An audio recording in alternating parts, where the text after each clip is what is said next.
महाराष्ट्र में एक हफ्ते से सियासी संग्राम छिड़ा हुआ है। उद्धव के करीबी रहे शिंदे ने ऐसा मोर्चा खोला कि उद्धव के सामने सरकार और पार्टी दोनों संभालने का संकट है। वहीं अब इस मामले में सुप्रीम कोर्ट भी बीच में आ गया है, जिससे शिवसेना की टेंशन और बढ़ गई है। वहीं इस चिंता के बीच उद्धव के सामने अब भी ऐसे कई विकल्प हैं जिससे वो बीजेपी और शिंदे के साम दाम दंड भेद से बच सकते हैं। महाराष्ट्र की सियासत में छिड़े संग्राम का अंत क्या होगा, इसका किसी को कोई अंदाजा नहीं है। विधान परिषद चुनाव के बाद से शुरू हुआ ड्रामा अब तक कई मोड़ ले चुका है।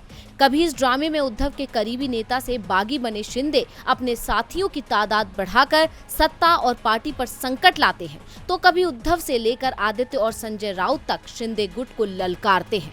वहीं इस मामले में सुप्रीम कोर्ट की भी एंट्री हो गई है। सुप्रीम कोर्ट ने शिवसेना के बागी विधायकों के अयोग्यता नोटिस पर 11 जुलाई तक के लिए रोक लगा दी है। साथ ही महाराष्ट्र में यथास्थिति बनाए रखने की बात कही थी। सुप्रीम कोर्ट ने डिप्टी स्पीकर, महाराष्ट्र विधानसभा के सचिव और केंद्र को नोटिस जारी कर जवाब मांग लिया है। इस फैसले को शिंदे गुट अपनी बड़ी जीत बता रहा है। वहीं शिवसेना सांसद संजय राउत ने कहा कि हमारे लिए सुप्रीम कोर्ट भगवान है, लेकिन महाराष्ट्र में जनता की भावनाएं अलग हैं। 11 जुलाई के बाद बागी विधायकों को अयोग्य ठहराने की प्रक्रिया शुरू होगी।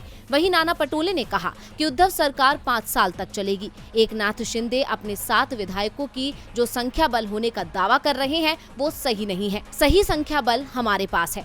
उन्होंने आरोप लगाते हुए कहा कि वो हमारे विधायकों को इंजेक्शन लगाने की कोशिश कर रहे हैं और उन्हें मारने की कोशिश कर रहे हैं। हम इस मामले को लेकर कोर्ट जाएंगे। अब नेता तो सरकार बचाने के दावे कर रहे हैं, लेकिन सवाल उठता है कि आखिर कैसे उद्धव बीजेपी और शिंदे की रणनीति से पार्टी और सरकार को बचाएंगे। दरअसल उद्धव कानूनी रास्तों के सहारे अपनी सत्ता के रास्ते में लगे कांटों को हटा सकते हैं। उद्धव ठाकरे सीएम पद से इस्तीफा देकर विधानसभा भंग करने की सिफारिश कर सकते हैं। उनकी कोशिश इसके बाद चुनाव करवाने की होगी, लेकिन ये रास्ता आसान नहीं है, क्योंकि इस फैसले में महाराष्ट्र के राज्यपाल भगत सिंह कोश्यारी की बड़ी भूमिका होगी। वहीं दूसरी तरफ उद्धव ठाकरे कोर्ट का दरवाजा खटखटाकर भी बीजेपी के खेल को बिगाड़ सकते हैं। दरअसल शिवसेना के नेता लगातार आरोप लगा रहे हैं कि विधायकों को धमकाया जा रहा है। अगर कोर्ट इस पर कोई एक्शन लेता है तो शिंदे और बीजेपी की मुश्किलें बढ़ेंगी। खैर, अभी तो महाराष्ट्र में सत्ता का खेल जारी है। अब देखना होगा कि कौन शह और मात के इस खेल में बाजी मारता है। डीवी लाइव की रिपोर्ट।